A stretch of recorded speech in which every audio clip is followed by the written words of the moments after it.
ജനസേവനം അത് എപ്പോൾ വേണമെങ്കിലും എങ്ങനെ വേണമെങ്കിലും സാധ്യമാക്കാവുന്ന ഒന്നാണ് എന്ന് പ്രവൃത്തിയിലൂടെ തെളിയിച്ചിരിക്കുകയാണ് കോട്ടപ്പടി പഞ്ചായത്ത് പ്രസിഡന്റ് ഉമേഷ് ശിവകുമാർ.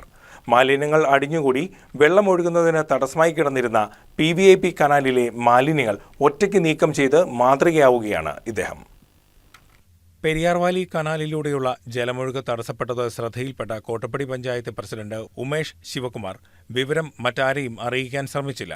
പകരം ഒറ്റയ്ക്ക് നേരിട്ടിറങ്ങി. കനാൽ പാലത്തിനടിയിലേക്ക് ഇറങ്ങിയ ഉമേഷ് ഇവിടെ തടസ്സമായി നിന്നിരുന്ന മാലിന്യങ്ങൾ ഓരോന്നായി നീക്കം ചെയ്തു. ഇതോടെ ജലമൊഴുക്ക് സാധാരണഗതിയിലായി. ഈ സംഭവം സമൂഹ മാധ്യമങ്ങളിലൂടെ പ്രചരിച്ചപ്പോൾ കോട്ടപ്പടി പ്രദേശത്തെ ജനങ്ങൾക്ക് ഒരു കാര്യം മനസ്സിലായി: ഇത്തവണത്തെ തെരഞ്ഞെടുപ്പിൽ തങ്ങൾ നൽകിയ വോട്ടുകൾ പാഴായി പോയിട്ടില്ല എന്ന്.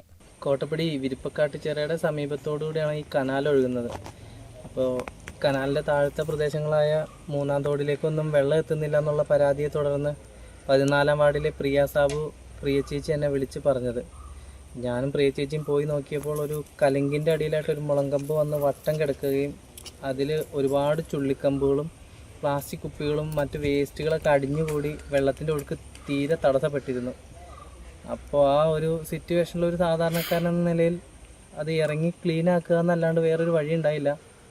പ്രിയ ചേച്ചിയാണെങ്കിലും എനിക്ക് നല്ലൊരു സപ്പോർട്ടായിരുന്നു തന്നത്.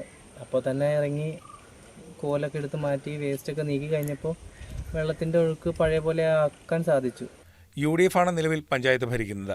പ്രധാന ജലസ്രോതസ്സിലേക്ക് ജലമെത്തിക്കുന്ന കനാൽ ഒറ്റയ്ക്ക് മുന്നിട്ടിറങ്ങി വൃത്തിയാക്കുന്നതിലൂടെ മാതൃകയായിരിക്കുകയാണ് ഗ്രാമപഞ്ചായത്ത് പ്രസിഡന്റ് കൂടിയായ ഉമേഷ് ശിവകുമാർ.